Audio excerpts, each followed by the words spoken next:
Piauí. Hoje nós vamos apresentar um programa especial.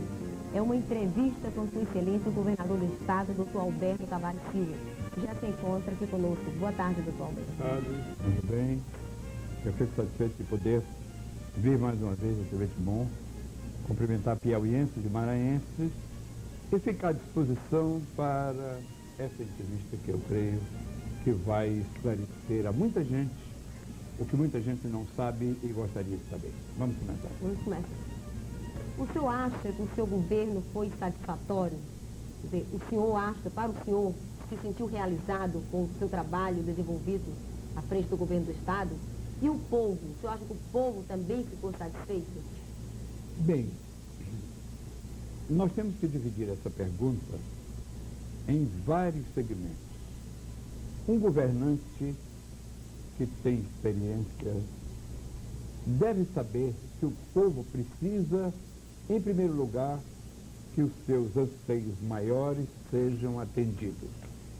Por exemplo, escolas, as crianças que não têm escola, os operários que não têm trabalho, o desenvolvimento do Estado. Isso deve ser a questão primordial de um governador que tenha consciência do que seja governar. O estado do Piauí é talvez o único estado da federação que não tem uma estrutura industrial importante. O Maranhão tem, por exemplo, o Porto de Itaqui, com todas aquelas indústrias que estão lá, são tão grandes e poderosas que geram riqueza para o estado. O estado do Ceará nem se fala. Só na indústria do turismo, o estado do Ceará tem 200 hotéis. Nós temos dois, um construído por mim na capital, outro em Parnaíba, que acabou se deteriorando, e um outro que foi construído aí, mas que praticamente, ao que estou informado, vive no negativo, vive no vermelho, porque não tem hóspedes suficientes para ocupar. Veja a situação do Piauí entre dois estados industrializados, de alguma forma, o Maranhão e o Ceará, e o Piauí no meio. Qual é realmente a grande indústria que tem no Piauí, geradora de empregos? Ao que eu saiba, a indústria da Antártica é a maior, é a que paga a maior ICM. E depois algumas fábricas, como Guadalajara e uma outra fábrica de confecções. Mas no resto, o Piauí não tem indústria. E como não tem indústria, não tem um fator gerador de empregos de maior potencialidade. Então, é claro que um governante tem muito pouco tempo para decidir resolver o problema de tamanha magnitude. Não se resolve em um único governo. No primeiro governo, eu compreendi esta situação e construí no estado do Piauí muito mais de 2.000 quilômetros de estrada asfaltada. Liguei a capital do Piauí, a capital do Ceará, a capital do Pernambuco, a capital da Bahia, através das estradas que todos conhecem, que foram construídas no meu primeiro governo. E nesse segundo governo, eu encontrei parte dessas estradas destruídas. Por exemplo, a PEI-4 estava totalmente destruída e é a estrada central do Piauí. Uma estrada como essa gera empregos, porque gera circulação de riqueza, mas ainda não é uma indústria que gera volume maior de empregos. Então, o que nós realmente tomamos como base para começar este segundo governo? Primeiro, restabelecer as estradas que ligam o sul do Piauí com Brasília, evidentemente, e o sul do Piauí com a sua própria capital, PEI-4. Fizemos isso. A estrada está pronta. Levamos 3 anos para conseguir fazer isso. Porque não é brincadeira construir 700 quilômetros de estrada asfaltada, não.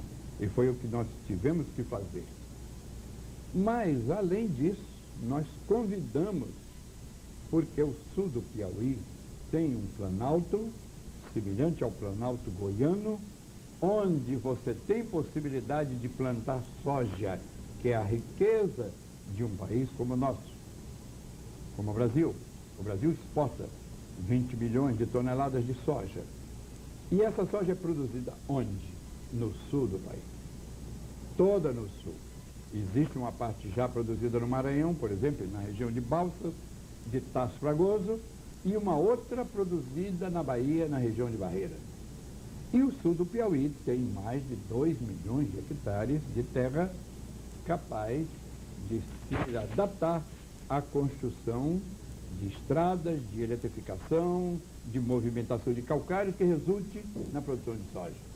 Então, nós partimos para isso. Fizemos a estrada que liga Gilboés a Santa Filomena, está praticamente concluída, com as obras quase todas prontas, e convidamos os agricultores do sul do país a virem ajudar o Piauí a plantar soja e produzir riqueza. Mas vejam bem, qual foi a preocupação do governador, e vou responder a pergunta, se eu me sinto realizado e se o povo está satisfeito com o que nós decidimos fazer em favor do Estado. Se a PEI 4 está pronta, a circulação de riqueza estará garantida por dentro do Piauí. Mas mais importante do que a PEI 4 para transporte de carga pesada é o Rio Parnaíba. E aí perguntar-se-ia, o que foi feito no Rio? Eu acredito que, tirando São Paulo, que gastou alguns bilhões de dólares para transformar o Rio Tietê em rio navegável, o único lugar onde se mexeu em rio, onde se trabalhou para que o rio viesse a ser navegado foi no Piauí, no meu governo, neste governo que está terminando. Através de um acordo com o Exército, com o segundo BEC, nós tornamos navegável. É porque o que se comenta, governador, é que o rio Parnaíba está morto. Pois, né? Veja. E o problema também do navio do sal. Então, vamos agora fazer, respondendo se eu estou satisfeito ao terminar o governo. Entramos no rio, falemos no navio do sal, mas vamos completar. Pois não. De Uruçuí até Santa Filomena, nenhum navio passaria ali, porque mais de 11 corredeiras entre Ribeiro Gonçalves e Alto Parnaíba, no Maranhão, e Santa Filomena, no Piauí, essas corredeiras impediriam qualquer navegação no verão. Era impossível navegar no verão ali. No acordo que fizemos com o Exército, todas estas corredeiras foram retiradas, as pedras foram dinamitadas e o rio está livre, numa extensão de mais de 500 quilômetros. Quem já fez isso no Brasil? Só São Paulo, no Rio Tietê. Então, a partir de agora, entre Guadalupe e Santa Filomena, se navega normalmente, sem risco de pedras, de corredeiras e de tudo mais. E da barragem de Boa Esperança até Luiz Correia, o que foi feito no Rio? Aí não foi preciso fazer nada. Nós fizemos uma dragagem aqui nas proximidades de Palmeirais para garantir o contorno de uma pedra que tem lá e com isso estamos garantindo a navegação entre a barragem e Luiz Correia. Agora pergunta-se, e o navio do sal? Para que foi o navio do sal? Agora vamos aproveitar e dar uma pequena aula do que foi o navio do sal e o que ele representou. Quem vai querer fazer um rio navegável tem que saber que tipo de embarcação bota no rio. Que tipo de embarcação? O navio deve ter 1.000 toneladas, deve ser uma chata, deve ser um navio, como é que ele deve ser? Nós decidimos por um tipo de embarcação que construímos em Parnaíba e criamos para o Piauí uma indústria de base que antes o Piauí não tinha. Já teve no passado. Em Parnaíba já se construiu navio, já se consertou navio, há 100 anos atrás, há 50 anos atrás. Depois disso, acabou tudo. Agora recomeçou tudo outra vez. Criamos uma indústria de base na cidade de Parnaíba. Hoje o Piauí já pode construir navios e já tem encomendas até para as Bahamas. Lá para Nassau, iates de luxo já estão sendo construídos, empregando milhares de pessoas de diversas categorias, soldadores e outras categorias de profissionais, para fabricarem barcos. E antes o Piauí era totalmente desconhecido como construtor de barcos. Ali fizemos o navio do sal. E o navio navegou desde Parnaíba até a barragem. E ficou provado que aquele tipo de embarcação não serve para andar no Rio Parnaíba, por uma razão que vou explicar agora. E agora as pessoas que tiverem interesse de saber, anotem. O rio é cheio de coroas, de um lado e outro, de um lado e outro. E por isso se diz que o rio está morto. Mas entre uma coroa e outra a água passa. Mas o navio de comprimento acima de 25 metros não passa. Na hora que ele começa a navegar, atravessando do lado do Piauí para o lado do Maranhão, por exemplo, quando ele começa a navegar nessa travessia, a correnteza empurra o navio para cima das coroas e aí é muito difícil a gente tirar o navio, como aconteceu com o navio do Sal. Mas ele ensinou duas coisas. Como ele é um navio laboratório, nessas imagens nós podemos ver os equipamentos de radar e sonar que estão ali. Ele desenhou o rio, estão ali as cartas do rio, você está vendo? Foram desenhadas nesta viagem. Agora nós conhecemos o rio mais do que quem quer que seja. O governo do estado tem essas cartas todas desenhadas por este navio. Muito bem. E ficou provado que o navio deste comprimento não navega no rio. Não deve navegar. E decidimos qual é a embarcação que pode navegar, tanto no médio e no baixo Parnaíba, como no alto Parnaíba. Esta embarcação está sendo construída em Parnaíba. Uma companhia de navegação está sendo reativada, uma ex-companhia ainda de 50 anos atrás, que ainda não tinha sido dissolvida. Os parnaibanos se juntaram e vão, a meu pedido, fazer com que a companhia volte a funcionar. E eu tenho o maior interesse de estar à frente desse movimento, porque agora vai aqui uma informação aos maranhenses de Timon, que estão me ouvindo agora, aos piauienses de Teresina, aos piauienses de todo o Rio Parnaíba, ao longo dele que estão ouvindo esta informação.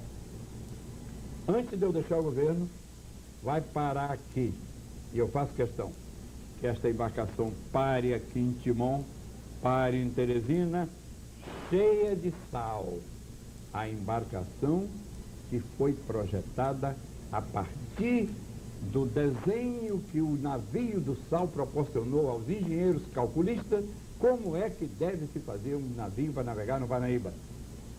Esta embarcação estará pronta no começo de março e eu espero que ela chegue até Alto Parnaíba, no Maranhão, com 200 toneladas de sal dentro e não vai parar mais.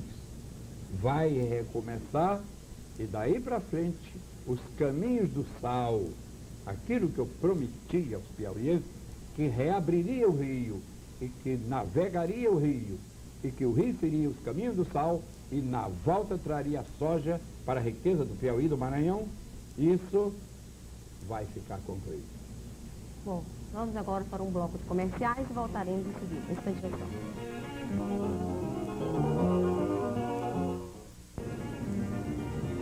Vamos continuar entrevistando o governador do estado, Dr. Alberto Tavares Filho. Dr. Alberto, o senhor falava ainda há pouco do desenvolvimento do rio. Com esse desenvolvimento do rio, com os novos caminhos do sal, como o senhor se reportou, com as novas embarcações, isso vai gerar emprego para a população do Piauí e do Maranhão? Perfeitamente. Piauí e Maranhão. E eu poderia concluir aqui esse capítulo dizendo o seguinte: bastava isso para consagrar um governo, porque na verdade quem for vivo verá.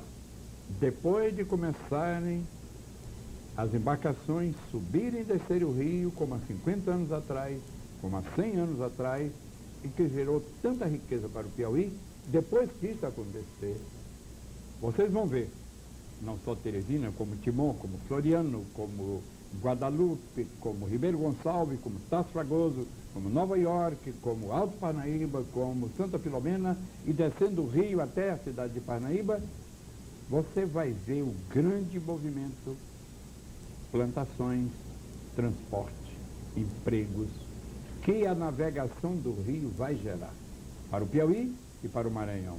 Eu diria, respondendo à pergunta, o senhor fica satisfeito? O povo vai ficar satisfeito? O povo vai sentir isso logo em seguida. Daqui a 3 anos, eles vão dizer: bendito aquele governo que restabeleceu a navegação do Rio Parnaíba.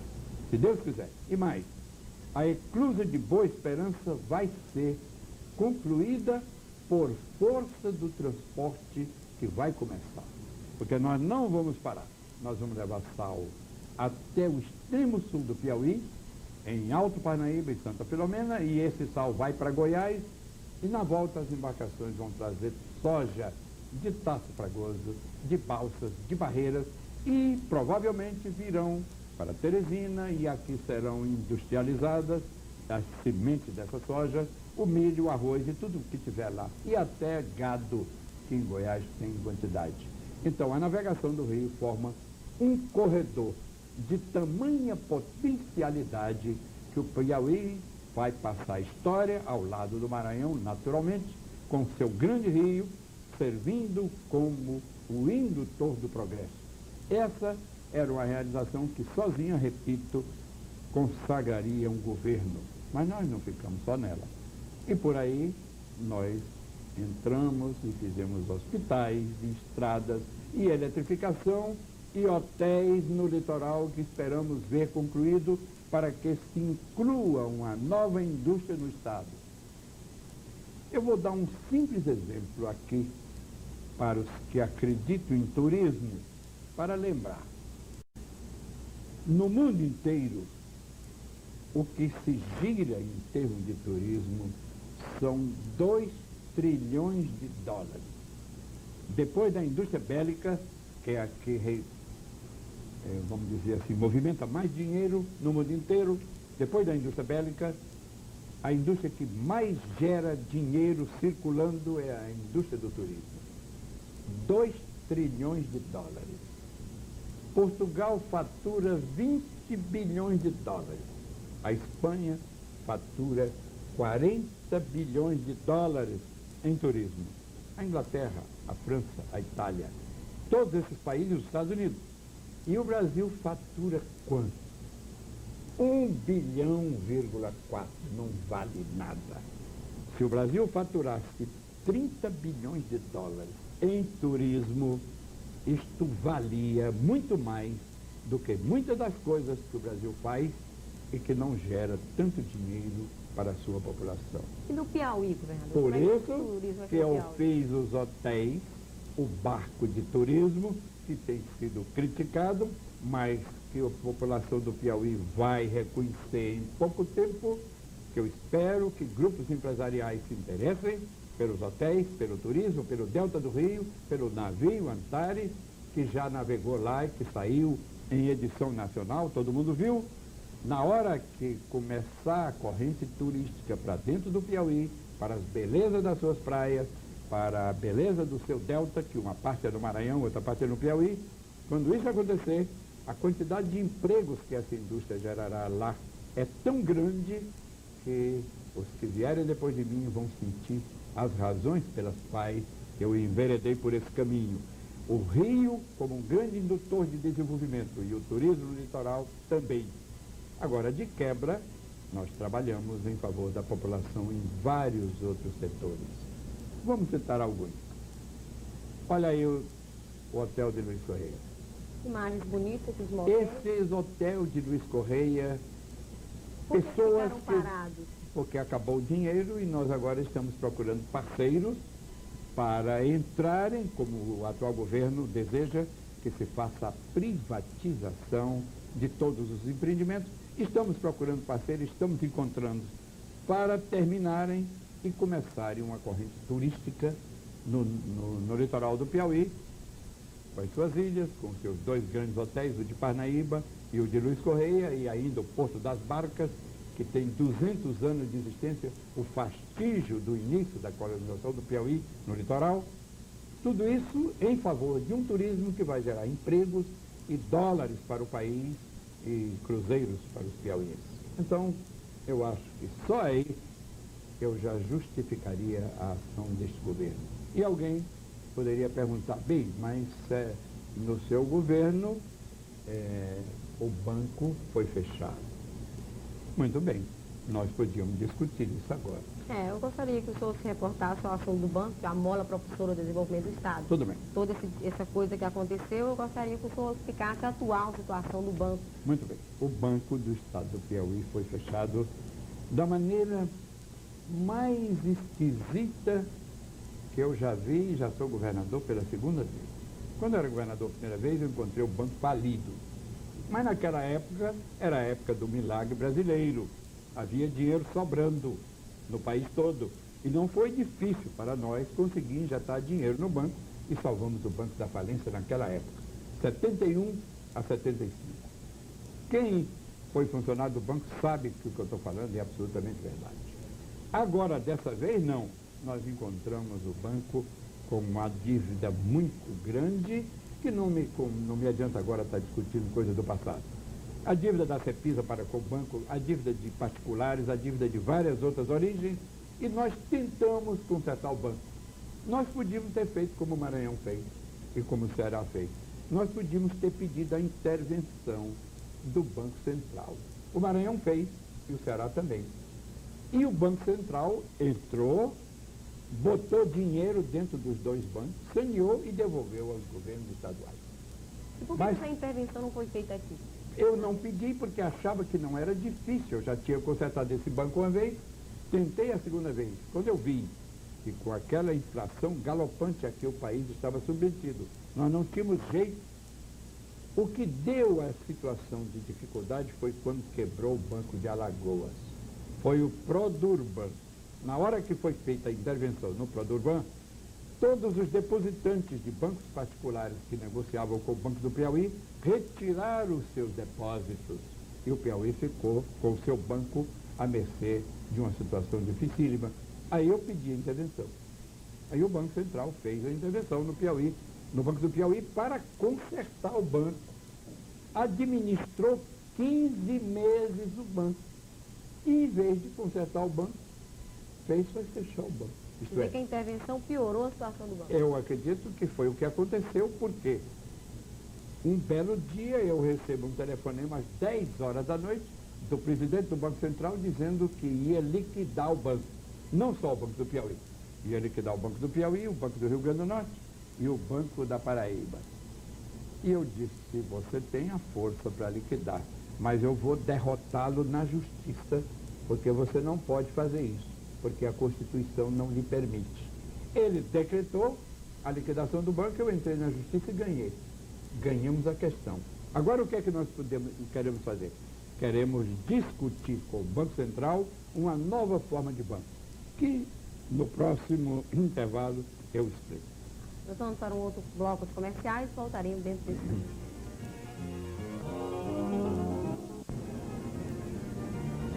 Vamos continuar conversando sobre o Banco do Estado. Os jornais publicam diariamente matérias. Eu queria saber do senhor qual a atual situação do banco. Bem, o que vai acontecer? Muito bem. O banco foi fechado, liquidado pelo Banco Central, nós ganhamos na justiça, quer dizer que a ação do presidente do Banco Central foi desmanchada pela justiça. Agora, o que é que nós queremos propor ao Banco Central? Propor um novo tipo de banco. É a primeira vez que isso acontece no Brasil. Tome bem nota disso. No Brasil, os bancos ou são de famílias ricas, como o Itaú, como o Bamerindos, como esses outros bancos, são todos de famílias ricas, ou então são bancos oficiais. O povo não participa de banco, a não ser para depositar dinheiro lá. Nós estamos propondo um banco moderno, à moda e no estilo dos bancos americanos, onde os empregados do banco serão detentores de ações do banco.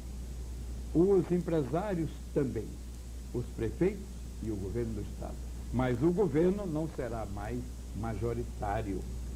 Esta proposta nós vamos levar para o Banco Central, deve ter saído hoje publicado nos jornais, e nós mandamos um pedido à Assembleia Legislativa do Estado para que aprovasse a nova proposta, isto é, que o Banco do Estado do Piauí não fosse mais do governo do Estado como era antes deste fechamento.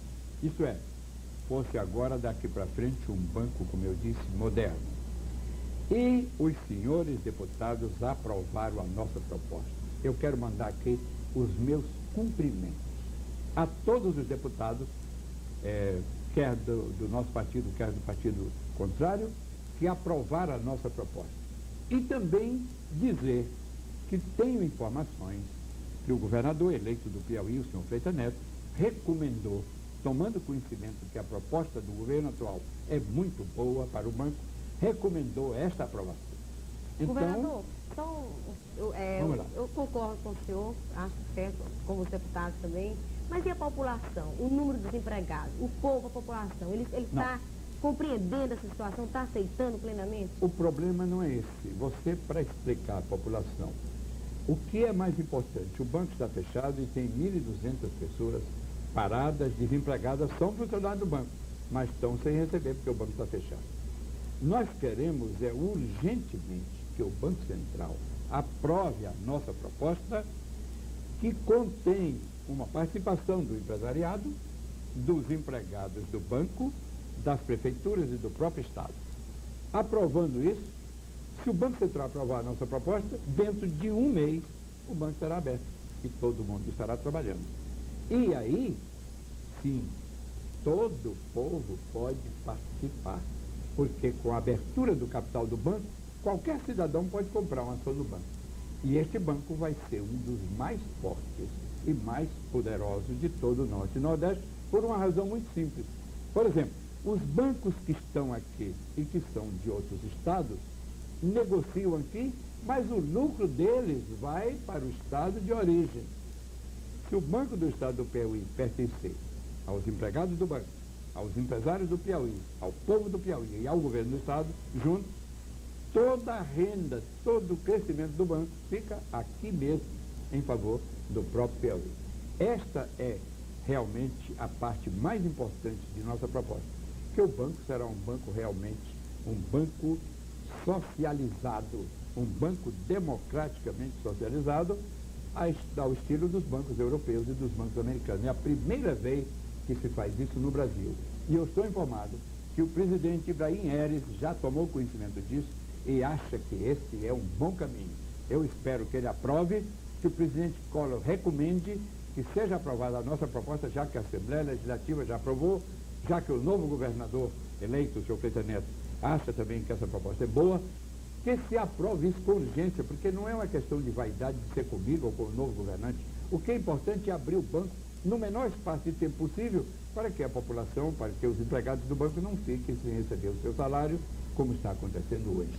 Eu espero que no próximo mês de janeiro, se Deus quiser, o banco, uma vez aprovado pelo Banco Central, eu espero que sim, o banco será aberto, se Deus quiser. E na sua opinião, a receptividade por parte do Banco Central é a melhor possível? Eu acredito que sim, porque é o tipo do banco que, na minha opinião, agradará um homem como o senhor Ibrahim Heres, que é formado numa das universidades mais importantes do mundo, e que sabe que o estilo dos bancos americanos é parecido com esse que nós estamos mandando a apreciação dele. Acredito que isso é que vai acontecer. Bom, agora nós vamos conversar sobre o problema do saneamento básico, que é uma coisa importante de respeito à saúde, né?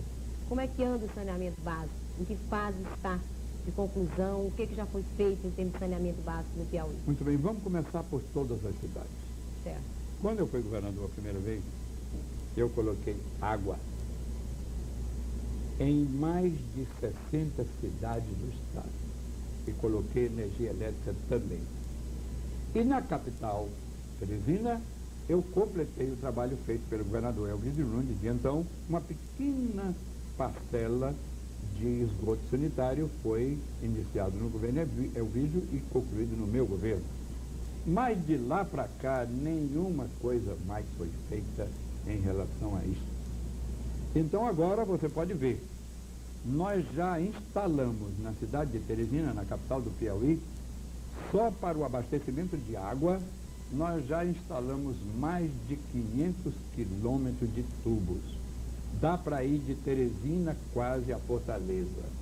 Isso é uma coisa gigantesca que nenhum governo fez em qualquer tempo. Bastava isso para consagrar um governo. Mas além disso, nós despoluímos o Rio Poti. Já implantamos mais de 150 quilômetros de tubos de esgoto sanitário na capital do Piauí. E com esse andamento dessas obras, daqui mais 2 anos, Teresina será, talvez, depois de Ribeirão Preto, a única cidade brasileira, e no caso será uma capital, que tem esgoto sanitário para mais de 70% da sua população. Porque água eu já vou deixar com 100% de água para a população de Teresina. Mas vamos às outras cidades do Piauí. Vamos lá para o extremo sul, por exemplo, a cidade de Correntes. Lá, quem botou água em Correntes fui eu no primeiro governo. Energia elétrica também fui eu. Mas quando eu voltei ao governo, eu estava bebendo água barrenta do Rio Correntes, porque não havia tratamento d'água. Eu fiz uma estação de tratamento d'água lá. E fiz em várias outras cidades. Aqui mesmo, bem próximo, em União, nós estamos concluindo a estação de tratamento da cidade de União. E vamos concluir da cidade de São Raimundo Nonato e de várias outras cidades. Estamos ampliando a rede de água e ampliando a rede de energia elétrica. Para que se tenha uma ideia, a CEPISA implantou já neste meu governo, que no primeiro governo eu construí mais de 3.000 quilômetros de linhas elétricas no interior do Piauí. E neste, nós já estamos passando de 1.500 quilômetros entre linhas rurais e linhas de nova transmissão lá no sul do Piauí, como a que vai entre Bom Jesus e até o extremo sul, para alimentar as futuras indústrias dos plantadores de soja do Planalto Piauiense. Implantamos mais de 12.000 postes de ampliação de rede elétrica nas cidades piauienses. Isso, senhores e senhoras, consagrará um governo, evidentemente. Nós vamos colocar esses números numa revista bem simples. Não queremos revistas coloridas, não. Nós vamos fazer numa revista talvez até preto e branco. O que nos interessa são os números, que numa reportagem como essa rápida e numa explanação eu não posso colocar todos os números. Mas eu vou distribuir isso a todos os piauienses. Mas os números, as fotografias e os nomes dos lugares onde nós fizemos essas obras. Porque eu tenho visto muita revista que indica quantidade enorme de obras feitas e que, na verdade, muitas delas não foram feitas. Quando vai sair essa revista? Durante esse mês de janeiro, nós vamos trabalhar nos números e vamos mandar imprimir na nossa imprensa oficial, bem simples, sem nenhum sofisticação. Uma prestação de contas ao povo do Piauí e a todos aqueles que acompanharam este governo, apesar de todas as dificuldades, apesar da falta de recursos, o que este governo já fez em benefício da população vale uma revista, vale uma informação, vale o que eu estou acabando de dizer. O povo precisa saber, né? Exatamente. Vamos para um outro bloco de comerciais e voltaremos dentro de instantes.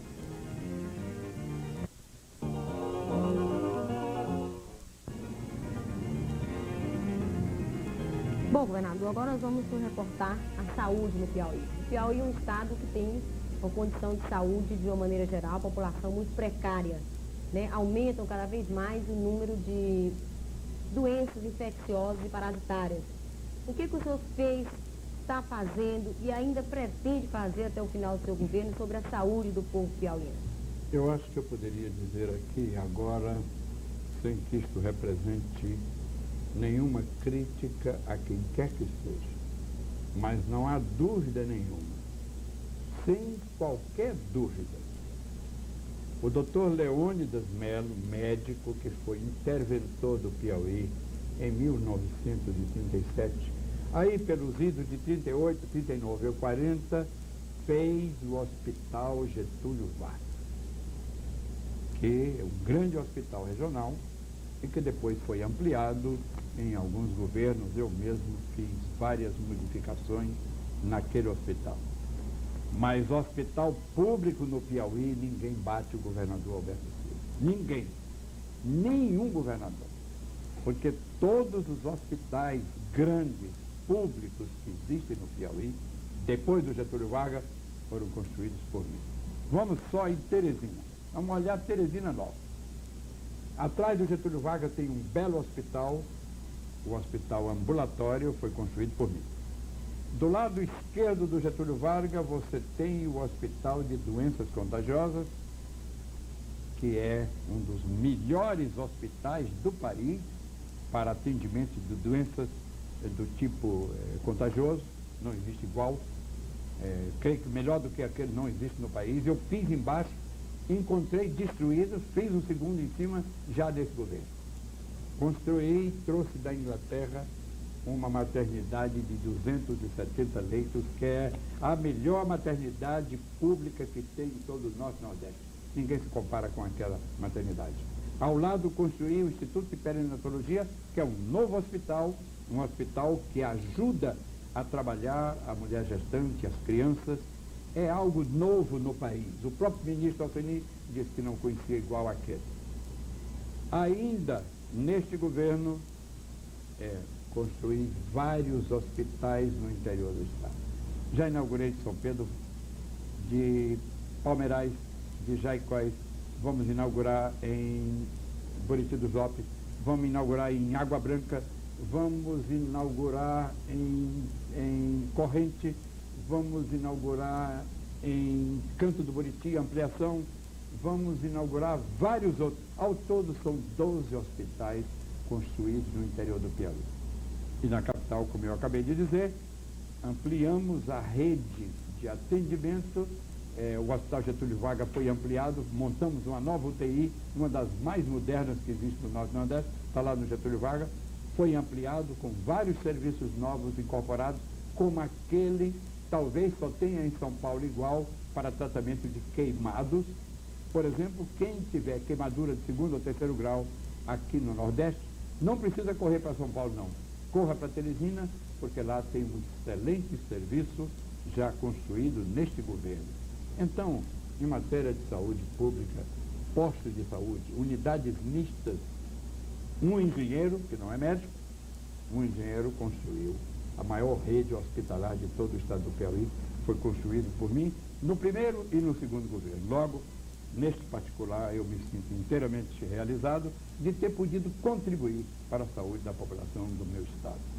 O senhor tem informações concretas de que diminuiu o número de doenças infecciosas, contagiosas, parasitárias? O que eu posso dizer é que, por exemplo, o Hospital Geral de Teresina atende a quase toda a periferia do Rio Parnaíba, do lado do Maranhão e do Piauí e mais do Ceará. Por exemplo, o Hospital de Doenças Contagiosas, no dia que nós inauguramos o hospital, fizemos uma enquete, 80% dos atendidos eram do Maranhão, do Pará, do Amazonas, do Ceará e apenas 20% era do Piauí. Logo, no Piauí, praticamente, parece que o número de doenças é bem menor do que nos estados vizinhos, que correm para Teresina em busca de atendimento médico e são muito bem recebidos e tratados lá.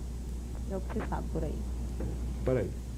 Vamos falar agora. O senhor gostaria de falar mais alguma coisa a respeito de saúde? Não, eu acho que com essa informação, eu creio que todo mundo sabe que esses hospitais realmente foram construídos por mim e ninguém ignora isso.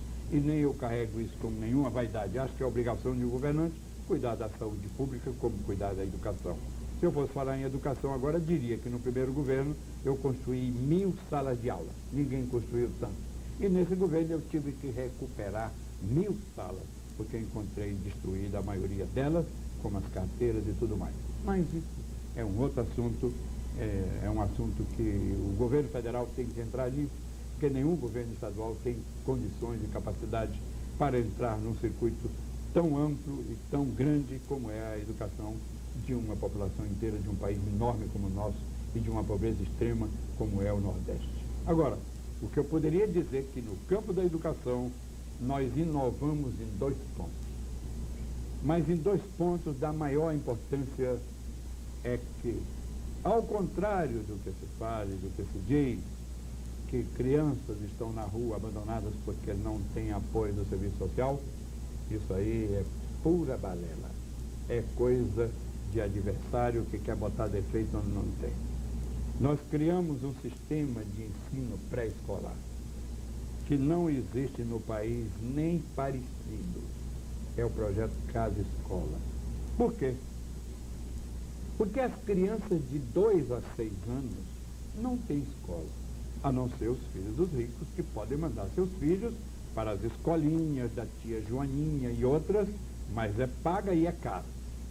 Os filhos dos pobres, de 2 a 6 anos, não tem como estudar. Mas lá em Teresina, em Parnaíba, em Barras, em Alto Lugar, em Regeneração e outras cidades onde nós já implantamos o projeto, ele existe. E é sui generis. Como é que funciona o projeto Casa Escola? Ele funciona na própria casa, no próprio barraco, às vezes é um barraco. A dona do barraco nos empresta a sala, nós levamos uma mesinha com 6 cadeiras, na área periférica da região desse projeto. Como é que é feito, vamos dizer, o controle, como é que diz assim, para a pessoa que vai oferecer a casa, o controle, quem vai? Primeiro quem um vai? cadastramento. Cadastramento, Exatamente, é feito o cadastramento pelo Serviço Social. Procura-se saber quantas crianças de 3 a 6 anos Que a não casa tem oferece escola. condição, Não tem né? escola. Não tem escola e não tem merenda, estão na rua, lá no seu bairro. Então o que fizemos? Depois do Serviço Social cadastrar quantas pessoas estão assim, nós convocamos monitoras e damos a elas uma bolsa de estudo. Muitas delas são alunas da escola normal e que podem dispor de um meio tempo para trabalhar nesse serviço. Elas são treinadas, você está vendo aí, as crianças. Isso é um barraco, mas é uma sala de aula. Isto aí é uma sala de aula. E é a sala de aula mais eficiente que tem no Brasil. Sabem por quê? Porque são só 6 crianças e uma professora, uma monitora. É mais fácil ensinar a 6 crianças do que uma sala com 50 crianças e uma professora. É por isso que essas crianças do Casa Escola, com 5 anos, isto é, ela entra com 3, aos 5 anos ela sabe ler e escrever.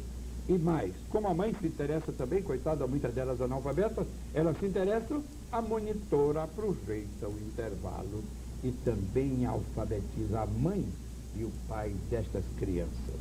Nós já podemos dizer com orgulho, nenhuma cidade brasileira tem o que temos em Teresina. É uma pena que os recursos do Estado não sejam suficientes para manter a merenda que essas crianças recebem toda semana, e isso não é barato. É preciso que o governo federal olhe e nos dê os recursos, ou dê para o Estado do Piauí os recursos para manter a merenda que essas crianças recebem toda semana e que servem para elas, para a família toda. Agora, o grande orgulho que nós temos de dizer é que Teresina tem mais de 50 mil crianças já atendidas por esse projeto e a maioria delas, as que já completaram 5 anos, sabem ler e escrever. E isso é inédito no mundo todo, não é só aqui no Brasil, não. Por isso, essas crianças, aos 5 anos, elas já sabem ler e escrever, mas não podem entrar para a rede escolar, porque só tem 5 anos.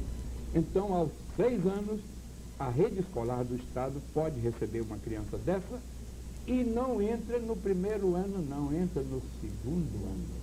Porque o primeiro ano da rede escolar, eu acho que no Brasil todo, quando a criança entra no primeiro ano, ainda não está alfabetizada. O primeiro ano da rede escolar estadual é para alfabetizar crianças. Ao passo que no projeto Casa Escola, as crianças que entram, já entram no segundo ano, que já sabem ler e escrever. Eu considero a obra mais importante deste governo é o projeto Casa Escola.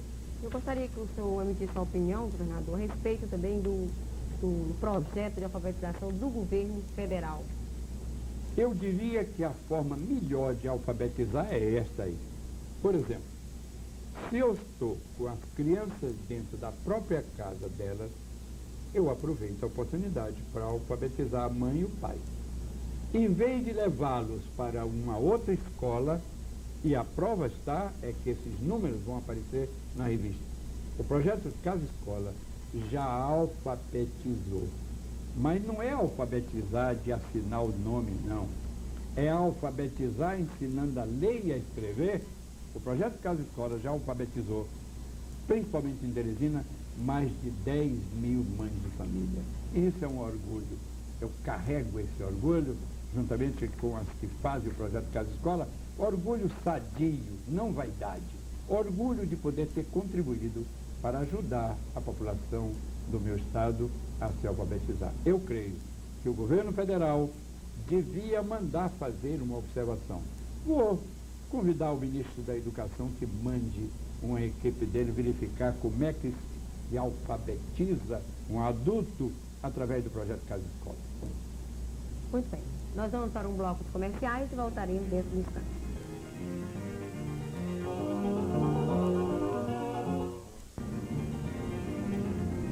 Governador, aqui uma pergunta aqui de um telespectador que não se identificou. Ele quer saber se a proposta do Banco do Estado do Piauí já foi entregue ao Banco Central. Já remetemos a... Porque o Banco Central tem uma superintendência do Nordeste sediada em Fortaleza. Nós já mandamos dar entrada lá para que eles distribuam a área técnica. Naturalmente, isso começa a ser analisado pelos técnicos nos níveis de um banco do porte do Banco Central. Mas nós vamos levar a proposta pessoalmente ao presidente do banco na próxima semana, provavelmente quarta-feira, naturalmente depois de conversarmos com o ministro Passarinho, que é o ministro político do governo, para trocarmos ideias e em seguida irmos até o Banco Central com os nossos técnicos, discutir com o presidente e com a equipe técnica do Banco Central a nossa proposta. Eu acredito plenamente, estou absolutamente convencido que o Banco Central vai aceitar a nossa proposta e o modelo do Banco do Piauí vai servir como modelo para todo o Brasil, porque é realmente totalmente diferente e o Estado não terá mais ingerência direta. Poderá ter até o presidente, naturalmente eleito por um conselho superior, mas não será mais o dono do banco, e sim todos os associados, empresários e funcionários e povo em geral, etc. Por aí. Apesar de tudo isso que nós já falamos, o senhor ainda fez a Poticabana e o metrô. Pois é, essas duas promessas de eleição, eu me lembro bem que o falecido presidente Getúlio Vargas dizia, eu vi muitas vezes em comícios, quando eu morava no Rio de Janeiro, quando ele falava ao povo, dizia, promessa de eleição se cumpre. Eu prometi que faria um parque para a população ali às margens do Rio Poti. E cumpri. O parque está lá. Aos domingos, quem quiser, vá ver. 20 mil, 25 mil teresinenses do povão, que não tem clube, que não tem dinheiro para ir para as praias de Luiz Correia, que não tem outra condição, estão lá.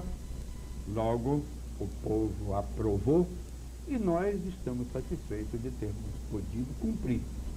Saneando a cidade numa área que era antes um verdadeiro charco, bem defronte do Hotel Rio Poti e daqueles edifícios de apartamento que tem ali, bem defronte havia um charco.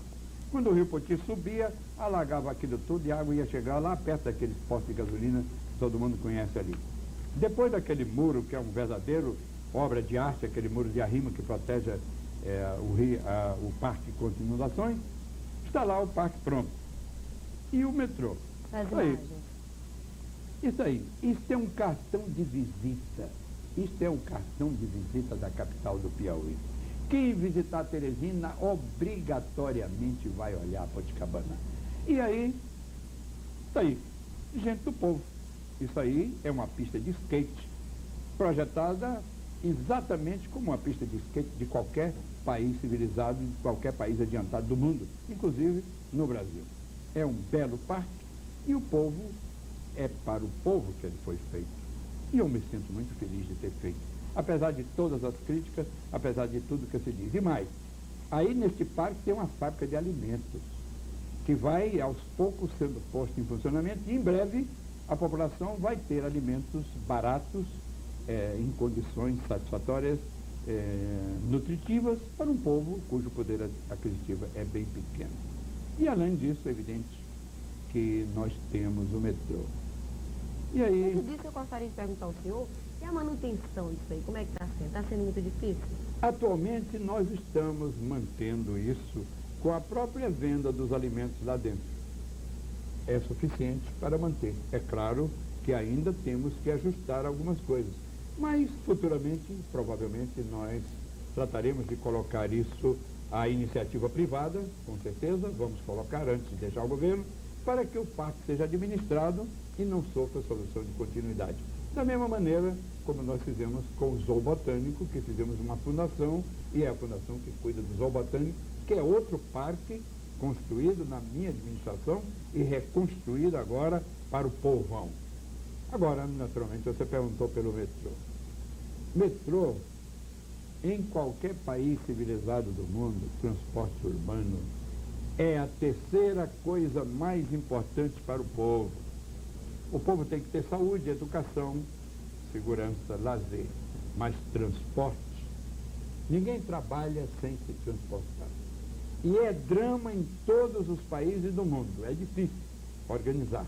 Eu fui o presidente da IBTU, foi eu que implantei a IBTU no Brasil, conheço esse assunto de ponta a ponta desse país. Trabalhei no metrô do Rio, no metrô de São Paulo, foi a IBTU que custeou grande parte dos recursos daqueles grandes organismos de transporte urbano que tem lá, e fizemos um no Piauí. Por quê? Porque os trens da rede atravessavam a cidade de Teresina, atropelando pessoas, ônibus, motocicletas, automóveis, etc.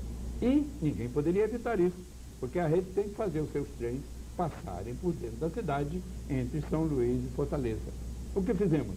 Um acordo com a rede ferroviária, fizemos um projeto moderno, fizemos um corte, não precisamos desapropriar nada, colocamos e rebaixamos os trilhos, construímos as estações e fomos buscar os trens.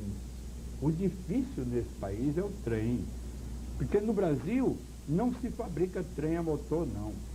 Se fabrica até talvez trens elétricos. Não sei se todos eles, e se todos os equipamentos já são feitos no Brasil. Acho que não. Mas o que nós fizemos, na verdade, foi trazer trens que funcionam a motor. Eu não precisei fazer nem colocar trens elétricos. Aí tem algumas imagens, por exemplo, de trechos da linha do nosso metrô em uma das estações, e o povo já está acostumado, já se habituou a usar o trem e sabe que isso é o transporte mais barato, mais econômico e mais seguro. Olha que beleza de imagem essa que está aí. O trem do metrô de Teresina.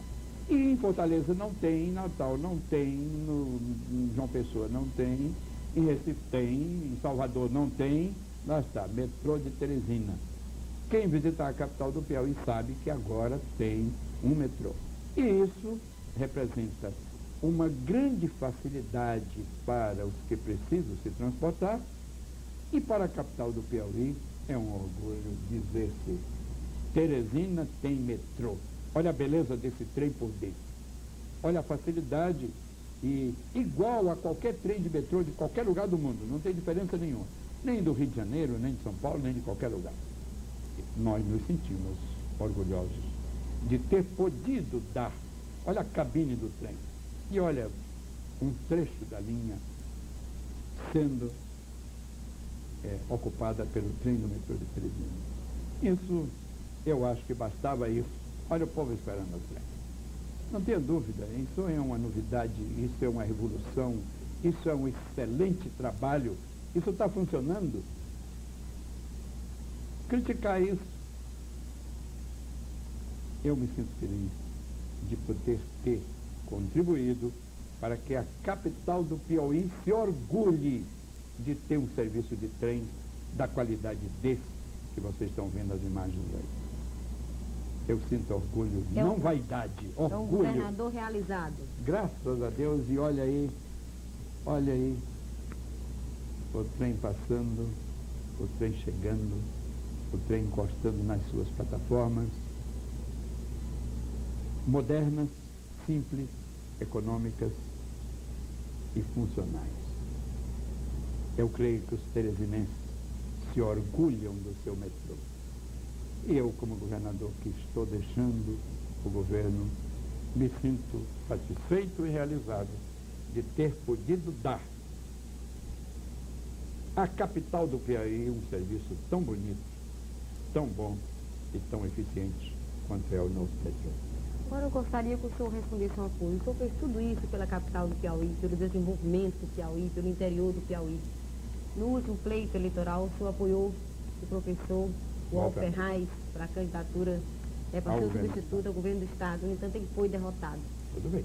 Isso o senhor considera uma derrota pessoal sua? Por quê? O que houve? O povo não entendeu? Com tanta coisa, com tanto serviço prestado. Não vamos fazer confusões. Uma eleição é uma eleição. Não vamos discutir, é do jogo democrático. Ou a gente ganha, ou a gente perde. Eu fui candidato a governador do Piauí e ganhei as eleições. E fui governador durante 4 anos. Apoiei o candidato Alferraz, um excelente candidato.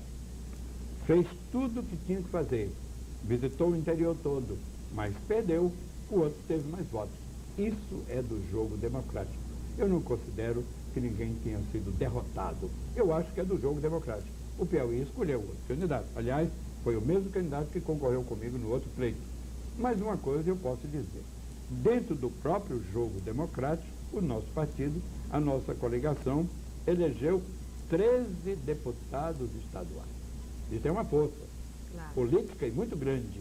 E elegeu 3 deputados federais. Então, politicamente, nós nos sentimos fortalecidos e mais do que isso. O que é importante é que eu, como presidente de honra do PMDB, e depois que deixar o governo, passarei a presidência do partido, porque eu desejo que ele continue forte, mas nós não queremos usar força política para oposição sistemática, não. Nós faremos oposição porque é do nosso dever fazer aquela oposição que o jogo democrático exige. Mas a nossa contribuição para que o novo governo continue a trabalhar em favor do Piauí, isso o novo governador pode ter certeza que obterá dos nossos companheiros, porque eu penso em primeiro lugar no povo do Piauí antes de pensar numa agremiação política. Bom, nós vamos para outro bloco de comerciais e voltaremos dentro do instante.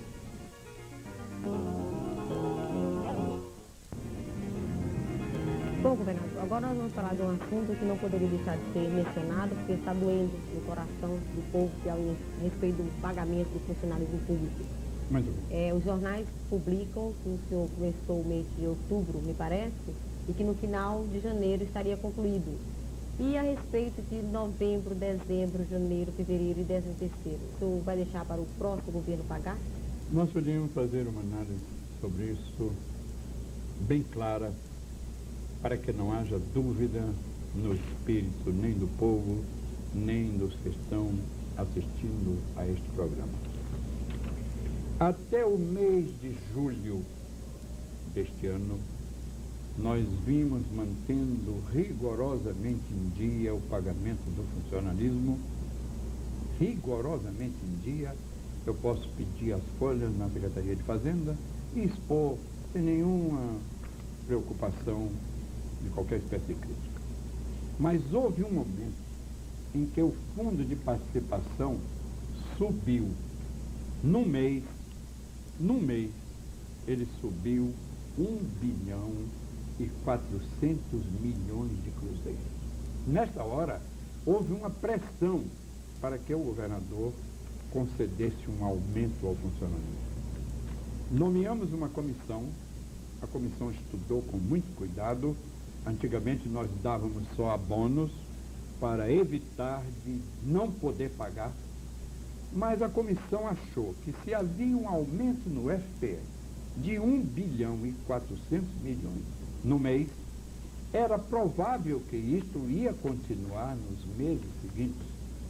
E fizemos uma adaptação, incorporamos a bônus, concedemos aumentos aqui, ali e acolá e colocamos em funcionamento. Só que no mês seguinte, o 1 bilhão e 400 milhões de aumento, zero, e voltou para o FPE primitivo. E a nossa folha ficou pendurada no ar. Eu dei um aumento de 700 milhões para quem tinha um acréscimo de 1 bilhão e 400, e o 1 bilhão e 400 desapareceu e ficaram 700 pendurados no ar. Eu ainda paguei um mês da economia do 1 bilhão e 400, mas daí para frente não há milagre. O Piauí não tem reserva industrial para sacar sobre a indústria ou sobre o comércio. Se apertar a fiscalização, vai quebrar a indústria, vai quebrar comércio, como já estão quebrando sem fiscalização nenhuma, porque a crise é nacional. Eu vejo, por exemplo, o estado do Ceará, que eu conheço com uma palma da mão, já trabalhei 10 anos lá. O estado do Ceará está com o pagamento do seu funcionalismo em dia. No entretanto, um dos maiores empreendimentos de rede de supermercados e de shopping center do Ceará, a empresa Rons, pediu concordata. O que é isso? A pernambucana, em alguns lugares, pede concordata. O estado da Paraíba está com atraso no seu funcionamento. O estado de Santa Catarina também. O que está havendo no país?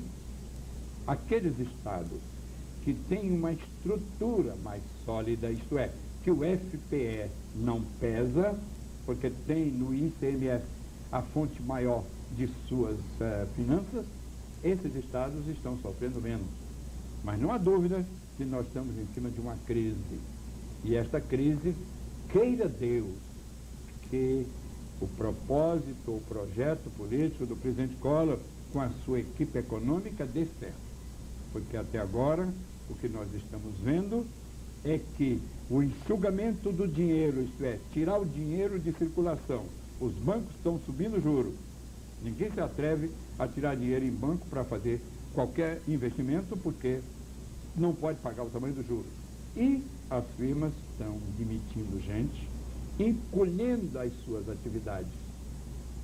Se a equipe econômica está certa ou não, não sei. Não sou economista, sou engenheiro. Acredito que não, porque a inflação não baixou na proporção que o governo estava esperando. Vamos rezar para que o próximo ano, este que vai entrar agora, se restabeleçam as relações entre o FPE para cada estado e o governo federal. E que volte o dinheiro para o Piauí, por exemplo, que volte 1 bilhão e 400 milhões novamente. Em 2 ou 3 meses, o funcionarismo estará em dia.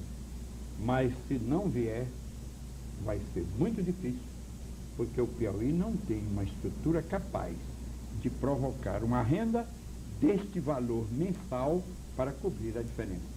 Agora, o que pode fazer um governante numa hora dessa? É continuar pagando. Não tem intervalo. Nós estamos pagando continuamente, com tudo que vamos arrecadando, vamos pagando, aguardando isso que eu estou falando, que a equipe econômica do governo acerte e que devolva ao Piauí 1 bilhão e 400 milhões mensais que subiu e que caiu e que aí não tem milagre, não tem governante para fazer milagre. Me coloca à disposição do novo governador ao entrar para ajudá-lo no que for possível de nossa parte, aqui com a nossa bancada, com a bancada federal, que consiga que volte para o Piauí 1 bilhão e 400 milhões mensais que estão fazendo falta e por isso o funcionalismo está atrasado. É uma pena, eu lamento profundamente, mas profundamente, este fato que ocorreu, mas que infelizmente eu não posso dar jeito. Agora, até o último dia do meu governo, eu farei um esforço para que não aumente essa defasagem e que esse atraso não suba mais do que já está. O senhor apoiou o presidente Collor quando ele era apenas candidato a presidente da República, que ajudou ele a ganhar as eleições. Por que ele não está lhe ajudando agora nesse momento de crise? Eu acredito que isso é algo diferente. A atual política econômica do governo federal, da maneira como a ministra Zélia conduz as coisas e que nós estamos vendo, nenhum estado, se chegar lá e falar com a ministra Zélia ou com o próprio presidente Collor, que empreste ao governo do estado, por exemplo, 4 bilhões de cruzeiros para ele botar o funcionalismo em dia.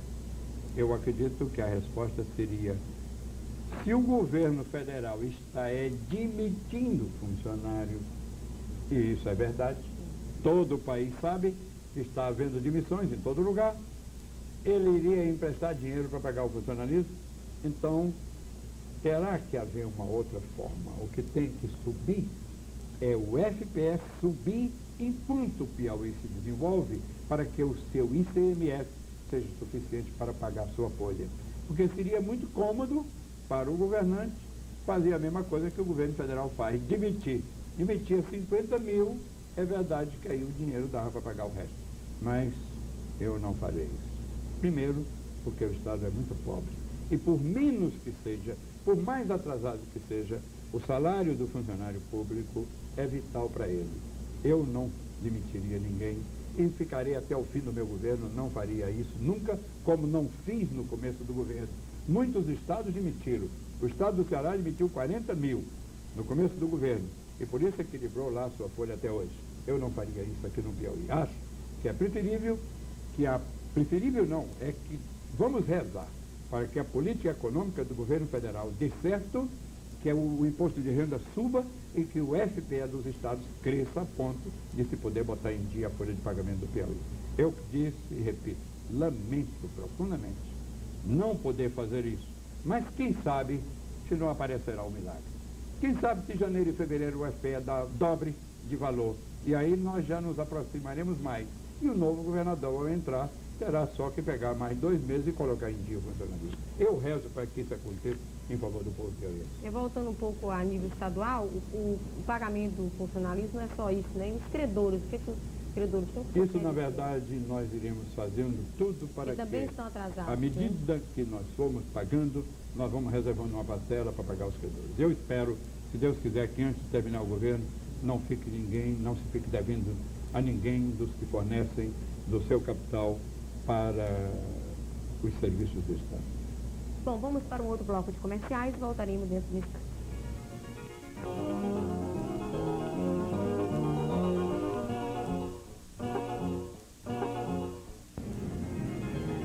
Estamos de volta com um programa especial, entrevistando o governador do estado, Dr. Alberto Tavares Filho.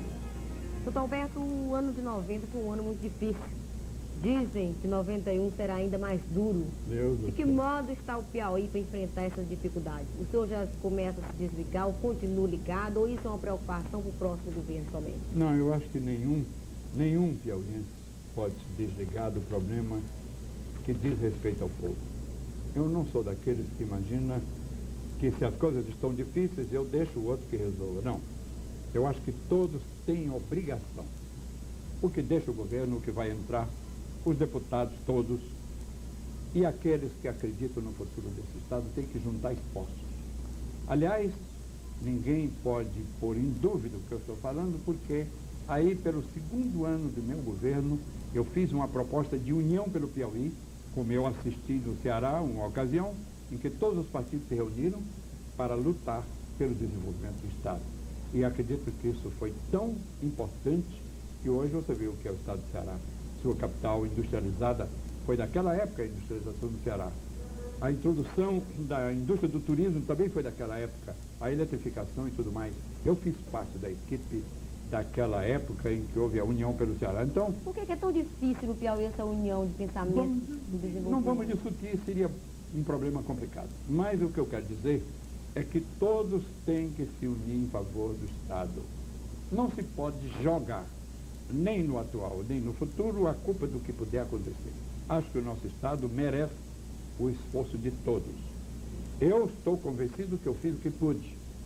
E as coisas estão aí. Os hospitais, o projeto Casa-Escola, o metrô, a própria Ponte-Cabana, mas a eletrificação rural, os hospitais, as barragens, as casas de farinha, os centros de convivência, centenas deles foram construídos no interior do Estado. Tudo isso foi feito, é uma contribuição, mas temos problemas. Nós temos problema de arrecadação e temos problema de pagamento de funcionário. Esse problema deve ser de todos e não de um governante só. Nós temos que fazer esforços. O atual, como está fazendo, tentando pagar continuamente, e o próximo, da maneira que for melhor, e rezarmos todos, volto a dizer, para que a política econômica do governo dê certo e que não quebrem tantas empresas como está acontecendo, tantas concordatas no Brasil todo, tantas dificuldades que está acontecendo no país e mais a iminência de guerra lá no Golfo, e que Deus nos livre e guarde que aconteça, que aí o petróleo vai lá para cima e nós vamos fazer o quê? Importando petróleo de $40 o barril. Deus queira que nada disso aconteça, mas o que eu quero dizer é que de nossa parte estamos prontos para lutar em favor do Estado, quer no governo, quer fora dele. Por isso é que eu acho que neste final, nessa entrada de ano, os votos que eu faço é que as coisas aconteçam para melhor e que o novo governante tenha uma chance melhor do que eu tive, isto é, tenha a possibilidade de ter um fundo de participação mais elevado, talvez uma arrecadação melhor, porque as coisas no Brasil passem ou se passem de maneira diferente e melhor, são os votos que eu faço para o futuro do nosso Estado. E acredito que nesse final de ano, nesta passagem de 90, que realmente foi um ano difícil, sem nenhuma dúvida, eu espero que 91 não seja tão difícil, apesar das previsões que se vê aí nos jornais, que até o próprio presidente parece que falou que o ano de 91 seria um ano cinzento, e alguns dizem que seria um ano preto. Vamos rezar e torcer para que nada disso aconteça. Mas eu acho que os piauienses não podem se degladiarem. O nosso Estado necessita do esforço de todos sem exceção, dos políticos, dos empresários, dos operários e do povo.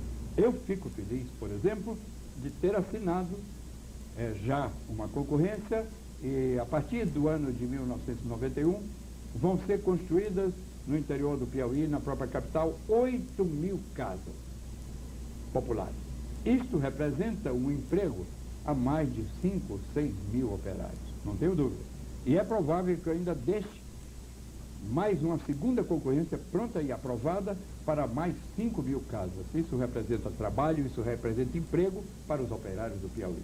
Eu fico feliz de poder saber que isto vai acontecer e já está acontecendo. Como também feliz de saber que até o mês de março nós vamos inaugurar o maior açude que já se construiu em qualquer tempo no Piauí. O açude do Rio Piracuruca, onde nós vamos assentar 500 famílias inicialmente para um projeto irrigado, mas um projeto de 8.000 hectares. Daqui a 3 anos, na cidade de Piracuruca, nós teremos um projeto de 8.000 hectares, onde mais de 3.000 famílias vão ganhar a vida, vão produzir para o estado do Piauí. Mais do que isso, conseguimos, através de esforços nossos, junto com o meu ex-secretário de Agricultura, o Dr. Moura Fé, conseguimos que o ministro Cabreira considerasse o projeto de Parnaíba, o projeto de irrigação de Parnaíba, lá da cidade de Parnaíba, como prioritário. O presidente da República assinou a prioridade para que 10.000 hectares fiquem concluídos dentro de mais 1 ou 2 anos e aquela região do nosso estado passará a produzir como Petrolina, como Juazeiro, na Bahia, onde às margens do São Francisco existem os maiores projetos de irrigação de todo o Norte e Nordeste. Pois aqui no Piauí também, né, em Piracuruca, em Parnaíba e em Guadalupe, esses projetos de irrigação também estão sendo já foi assinado, já foi autorizado, o presidente da República já assinou a autorização para que isso aconteça e eu só posso me sentir muito feliz de ter contribuído para que isso tudo acontecesse naturalmente neste governo que está aí com todas as dificuldades existentes. Parnaíba será o grande centro produtor de grãos futuramente em 3 anos, Piracuruca também, Guadalupe, ao mesmo tempo, num projeto gigantesco que o presidente da República começou no governo Sarney, a nosso pedido, e agora, a nosso pedido também, o governo Collor acaba de sancionar e autorizar os 150 milhões de dólares que vão garantir São Bernardo no Maranhão, Parnaíba, Guadalupe e Piracuruca. Bom, agora nós vamos conversar um pouquinho sobre a pessoa do governador Alberto Silva, dos seus projetos pessoais e políticos. Isso é bom. O senhor guarda assim, alguma mágoa das pessoas que o acompanharam desde o início do governo e que abandonaram o barco ao sabor das dificuldades dos últimos tempos? Não, isso não. Absolutamente não, porque eu carrego uma convicção e uma fé. E graças a Deus eu tenho fé. E como tenho fé, acho que Deus guia as pessoas. E as pessoas têm que acreditar e, tendo fé, realizam aquilo que se propuseram a realizar. Se nós temos adversários, até alguns inimigos, que nos agridem, que nos atiram pedras, o que nós temos que fazer? É passar e continuar. E esquecer, porque isso é temporário e passageiro. Ninguém agride ninguém definitivamente sem que alguma coisa aconteça em contrário. Eu carrego comigo a convicção, não desejo mal a ninguém. Há poucos dias saiu aí uma revista altamente debochativa em relação ao governador e ao governo do Piauí. Num encarte aí da revista Veja, muita gente viu. A maioria do povo foi revoltado contra a baixeza daquela publicação. E nós sabemos quem pagou, quem mandou pagar aquela entrevista, sabemos. Mas nós preferimos que o povo rejeite, quem adotou aquela medida de tentar ridicularizar o governador estava ridicularizando, na verdade, era o Piauí, era o Nordeste. Esta foi a reação de todo o Nordeste. E, no entretanto, na atual revista Veja, essa última no Natal, aparece o metrô de Teresina. 1 milhão de pessoas vai ver que na capital do Piauí o governador construiu um metrô que serve a 25 mil pessoas por dia. Já estamos transportando 25 mil pessoas por dia. Ora, isso é uma glória, isso é um orgulho para um governante ter podido fazer isso. E aquilo que saiu na revista não valeu nada comparado com o que está aí agora, é reconhecido por todo o povo brasileiro. Então eu não carrego nenhuma mágoa de quem quer que seja. Acho que quem deseja mal no outro é a tal história, quem com muitas pedras mexe uma, lhe bate na cabeça. Vamos agora para um bloco de comerciais e voltaremos dentro de instantes. Estamos de volta com o programa especial. Governador, agora uma pergunta que todo mundo está querendo saber. Qual o seu futuro político? Depois de deixar o governo 15 de março, o senhor pretende se candidatar a algum cargo, por exemplo, prefeito em 92? Bem, isso, o futuro a Deus pertence. Evidentemente que eu, sendo presidente de um partido, presidente de honra de um partido que eu ajudei a fundar, a fusão do PP que nós fundamos no Piauí com o MDB, e que ficou o PMDB desde aquela época que lutamos juntos com muitos companheiros, e agora com 13 deputados estaduais eleitos nessa nossa coligação, é evidente que eu não posso me afastar da política. Provavelmente eu retomarei a minha posição, naturalmente se os companheiros do partido assim o desejarem, de voltar à presidência do partido que eu sempre ocupei durante toda a sua fundação. Mas isso é o lado político, claro. Ser presidente do partido não significa que eu imediatamente já seja candidato a isso ou aquilo. É claro que eu quero manter a agremiação unida, trabalhando em favor do Piauí, apoiando naquilo que for importante o novo governo, criticando naquilo que for também importante para o Piauí. Evidentemente que essa é a posição política de um governador que já presidiu esse partido e que já é governador pela segunda vez. Mas, naturalmente, o cidadão, o piauiense, o engenheiro, esse vai ter que trabalhar. Eu não tenho rendas, a não ser as heranças, a herança deixada por meus pais, naturalmente lá no norte do estado, mas eu vou ter que trabalhar e quero trabalhar. Comenta-se muito que o senhor vai partir para a iniciativa privada. Você gosta de Como trabalhar? é o Alberto Silva empresário? Eu não O que é que vai sei. empreender? Eu não sei bem como é que vai ser não, mas eu acredito no seguinte.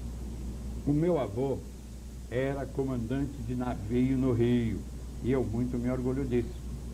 O nome desse primeiro navio do sal que aqui passou tinha o nome dele. Era Fausto Fernandes Silva. Evidentemente que nós parnaibanos temos uma vocação muito estreita e muito ligada ao Rio. Eu acredito que os parnaibanos estão se juntando e alguns já me falaram que estão reeditando uma companhia de navegação. Em Parnaíba existiam bem 8 companhias de navegação do Rio Parnaíba.